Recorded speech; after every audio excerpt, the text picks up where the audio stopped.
Hello everyone, नमस्ते। आप देख रहे हैं एमपीपीएससी मेड इजी। आज से हमारे चैनल पे एक नई सीरीज स्टार्ट हो रही है जिसका नाम है ऑल अबाउट एमपीपीएससी। सी नाम से ही हमें ये पता चल रहा है कि ऑल अबाउट एमपीपीएससी में हम हर चीज़ कवर करेंगे जो एमपीपीएससी से रिलेटेड है। एमपीपीएससी का notification, syllabus, strategy, cut off etcetera, इस सीरीज में हम ये सब कवर करेंगे। आज का जो वीडियो है उसमें हम कवर करेंगे एमपीपीएससी का नया सिलेबस।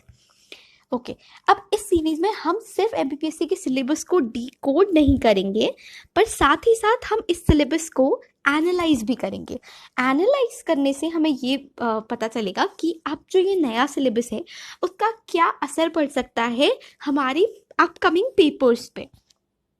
तो ये सिलेबस स्टार्ट करने से पहले या इस सिलेबस को पढ़ने से पहले दो बहुत ही इंपॉर्टेंट चीज़ें। सबसे पहली तो ये कि ये जो नया सिलेबस है ये 2020 के एग्जामिनेशन से लागू होगा। मतलब जो 12 जनवरी को जो प्रीलिम्स का एग्ज़ाम हुआ था एमपीपीएससी का, उसके मेंस पे इस सिलेबस का कोई असर नहीं पड़ेगा। उसका जो मेंस होगा वो पुराने सिलेबस के अकॉर्डिंग होगा। और सेकंड चीज़ ये है कि बहुत सारे बच्चों को ये डाउट था कि जैसे अभी एमपी में सरकार चेंज हो गई है, पहले कांग्रेस की थी और अब बीजेपी की है, तो जो सिलेबस चेंज हुआ था वो कांग्रेस की जब सरकार थी तब चेंज हुआ था। तो क्या अब सरकार चेंज होने से, हमारे राज्य में सरकार चेंज होने से हमारे सिलेबस पे कोई असर पड़ सकता है? तो देखिए, एमपीपीएससी जो है वो एक ऑटोनॉमस बॉडी है, सरकार किसी की भी रहे। अब सिलेबस जो चेंज हो चुका है वो सिलेबस ही रहेगा और आगे वाली जितनी भी एग्जामिनेशंस होंगी, जब तक नया सिलेबस नहीं आ जाता, वो सारी इसी सिलेबस के अकॉर्डिंग होंगी।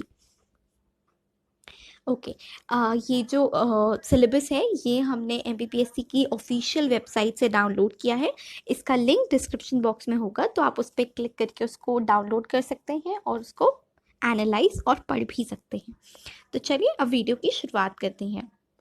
तो सबसे पहले हम पढ़ेंगे, अच्छा ये जो सिलेबस आज हम डिस्कस कर रहे हैं वो प्रीलिम्स के सिलेबस को डिस्कस कर रहे हैं कि प्रीलिम्स के सिलेबस में क्या चेंजेस हुए हैं।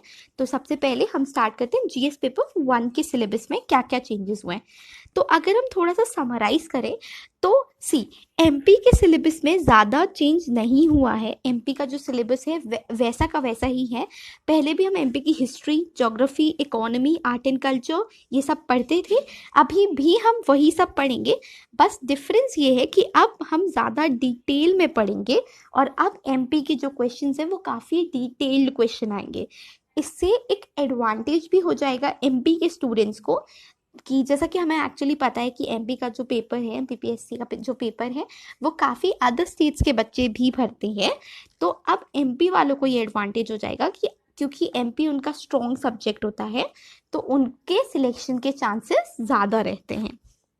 ठीक है, और बाकी जो स्टैटिक सब्जेक्ट है, स्टैटिक सब्जेक्ट जैसे पॉलिटी, हिस्ट्री, ज्योग्राफी, ये सब में जो चेंज हुआ है वो यही है कि अब इसके भी डायरेक्टली लिख के दिया है कि ये आपको पढ़ना है। तो इससे एक तो स्टडीज़ जो है वो वास्ट हो जाएंगी, और सेकेंडली काफ़ी ऐसे बच्चे होते हैं जो एमपी को तो कवर कर लेते हैं, पर जो बाकी स्टैटिक सब्जेक्ट होते हैं उसको ल्यूसेंट से पढ़ना प्रेफर करते हैं। तो अब ल्यूसेंट की पढ़ाई सिर्फ काम नहीं आएगी पेपर निकालने में, ये एक चेंज है। थर्ड चेंज ये है कि एक्ट्स जो थे हमारे एमपीपीएससी प्री में, 3 एक्ट थे, वो तीनों एक्ट हटा के कुछ बॉडीज रख दी गई हैं और अब हमें एक्ट्स की जगह उन बॉडीज को पढ़ना है। तो चलिए अब वीडियो की शुरुआत करते हैं। तो सबसे पहला जो पॉइंट है वो है history, culture, literature of Madhya Pradesh. ये एज इट इज़ है, पहले भी हम मेजर इवेंट्स पढ़ते थे, हिस्ट्री के मध्य प्रदेश की ट्राइब्स पढ़ते थे, फेस्टिवल्स पढ़ते थे, वो सब हमें पढ़ना है बट इन डिटेल। सेकेंड जो चीज़ है वो है history of MP. History of MP में भी history of India. History of India में भी ज़्यादा चेंज नहीं है। Major feature, events and their administrative, social and economic system of ancient medieval India. फिर social and religious reform movements जो कि मॉडर्न हिस्ट्री में आता है। इंडिपेंडेंस, स्ट्रगल एंड रीऑर्गेनाइजेशन, ये एज इट इज़ है हिस्ट्री ऑफ इंडिया, इसमें ज़्यादा चेंज नहीं है। थर्ड जो चीज़ है वो है ज्योग्राफी ऑफ एमपी। इसमें भी ज़्यादा चेंज नहीं है। इसमें आता है forest, climate, nature, transport, major irrigation, ये सब भी हम पहले ही पढ़ते थे, तो इसमें ज़्यादा चेंज नहीं है। ओके, फोर्थ जो पॉइंट है वो है geography of world and India. अब इसमें एक बहुत इंपॉर्टेंट चेंज है कि जैसे फर्स्ट पॉइंट ही अगर आप इसका देखें तो ये है फिजिकल ज्योग्राफी। अब फिजिकल ज्योग्राफी हम यूजुअली ज्योग्राफी में नहीं पढ़ते थे इतना डिटेल में, तो अब क्योंकि दिया गया है फिजिकल ज्योग्राफी, नाम ही मेंशन्ड है, तो अब हमारे लिए सब कुछ जो फिजिकल ज्योग्राफी में आता है वो काफ़ी इंपॉर्टेंट हो जाएगा कवर करना, चाहे वो एस्ट्रोनॉमी हो, चाहे वो ओरिजिन ऑफ अर्थ हो, ओशन करेंट्स हो, ये सब चीज़ें अब बहुत डिटेल में कवर करनी ज़रूरी है। सेकेंड जो है वो नेचुरल रिसोर्सेज है। Third social geography, economic geography, ये सब एज इट इज़ है, ये सब हम पढ़ते थे। फिफ्थ जो पॉइंट है वो है constitutional system of Madhya Pradesh. इसमें हम सारे जितने भी अभी तक गवर्नर्स रहे हैं, चीफ मिनिस्टर्स रहे हैं, चीफ जस्टिस रहे हैं मध्य प्रदेश के, ये सब हम पढ़ते थे। पुलिस सिस्टम पढ़ते हैं और पंचायती राज सिस्टम ऑफ मध्य प्रदेश पढ़ते हैं। तो ये एज इट इज़ है, पहले भी हम इतने ही अच्छे से ये सब पढ़ते थे। फिफ्थ का जो बी पॉइंट है वो है इकोनॉमी ऑफ मध्य प्रदेश, ये भी एज इट इज़ है, इसमें भी ज़्यादा चेंज नहीं है। ओके ओके, सिक्स्थ जो पॉइंट है वो है constitution, government and economy of India. See, अब इसमें अगर आप पहला ही पॉइंट देखें तो ये लिखा है government of India act 1919 and 1935। इससे पहले भी जब हम पॉलिटी पढ़ते हैं तब हम सारे गवर्नमेंट ऑफ इंडिया एक्ट, सारे चार्टर एक्ट और सारे इंडियन काउंसिल एक्ट पढ़ते हैं, बट अब अलग से दे के रखा है 1919 और 1935, मतलब ये बहुत ही ऑब्वियस है कि इससे क्वेश्चन बनेंगे। सेकेंड है कॉन्स्टिट्यूटेंट असेंबली। अब कॉन्स्टिट्यूटेंट असेंबली अलग से दे के रखा है तो मतलब पक्का है कि इससे क्वेश्चन आना है। तो आपको पता होना चाहिए कि कॉन्स्टिट्यूटेंट असेंबली कब बनी थी, उसका पहला सेशन कब हुआ था, हु वाज द प्रेसिडेंट या chairperson of the constituent assembly, right. बाकी सब जो है वो सेम है, जैसे union executive, president, parliament, fundamental rights, duties, directive principles, amendment, supreme court, judicial system. अब हम थोड़ा सा इकोनॉमी को देखते हैं। सी, अगर हम पुराना ट्रेंड देखें एमपीपीएससी का तो इंडियन इकोनॉमी से ज़्यादा क्वेश्चंस नहीं आते हैं, बहुत ही इक्का दिक्का क्वेश्चंस आते हैं इंडियन इकोनॉमी से, और वो भी पक्का नहीं है कि आएंगे या नहीं आएंगे। बट अब यहाँ पे इकोनॉमी के सिलेबस को थोड़ा सा वास्ट कर दिया गया है इस सिलेबस में। तो देखिए, Indian economy, industrial development, foreign trade, import export, financial institutions, तो अब ये सब मतलब अब हमें इंडियन इकोनॉमी को लाइटली नहीं लेना है और इंडियन इकोनॉमी भी अच्छे से पढ़नी बहुत ज़रूरी है, राइट। अगला जो पॉइंट है सेवेंथ वो है science and technology. See, science and technology में ज़्यादा चेंज नहीं है।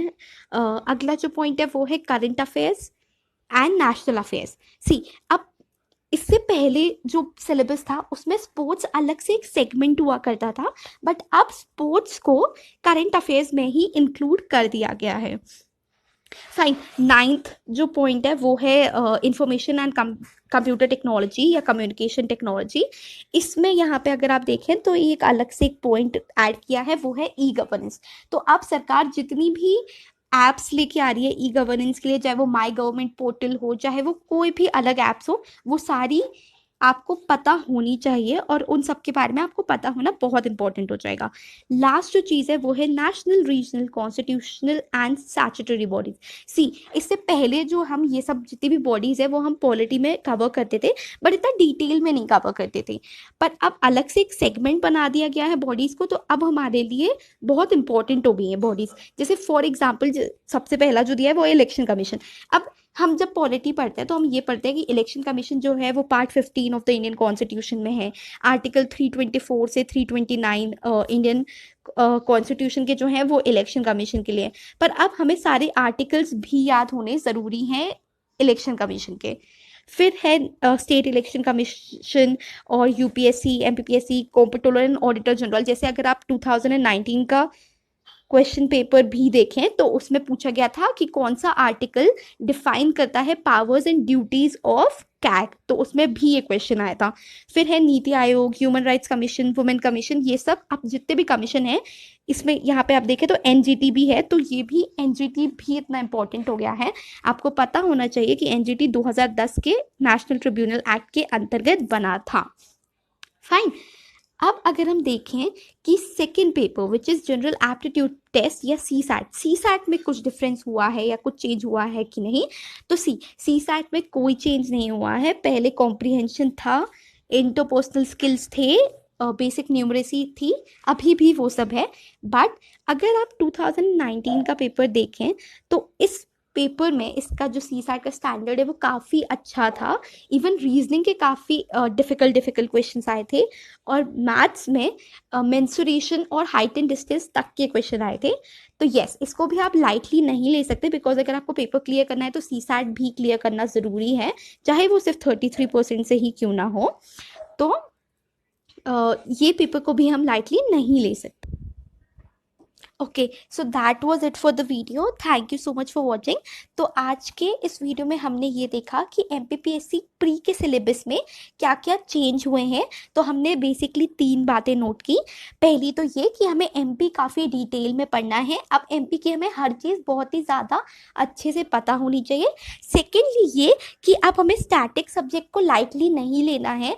पॉलिटी, हिस्ट्री, ये सब, इकोनॉमी हम लाइटली नहीं ले सकते। इससे काफ़ी अच्छे क्वेश्चंस, काफ़ी डिफ़िकल्ट क्वेश्चन, जब मैं अच्छा बोलती हूँ तो मतलब डिफ़िकल्ट क्वेश्चंस देखने को मिल सकते हैं जो कि काफ़ी डिटेल में होंगे। और थर्ड चीज़ ये कि अब एक्ट नहीं है, एक्ट की जगह कुछ बॉडीज़ दी गई हैं, और उन बॉडीज़ का भी हमें अच्छे से पता होना ज़रूरी है। फाइन। तो अगला जो वीडियो आएगा वो MPPSC मेंस के सिलेबस में जो चेंजेस हुए हैं उससे रिलेटेड होगा। अगर आप चाहें तो आप हमसे फेसबुक और इंस्टाग्राम पे कनेक्ट कर सकते हैं। ये स्पेसिफिक हैंडल्स हैं, आप सर्च कीजिए इसे फेसबुक और इंस्टा पे, और आप हमें फॉलो कीजिए।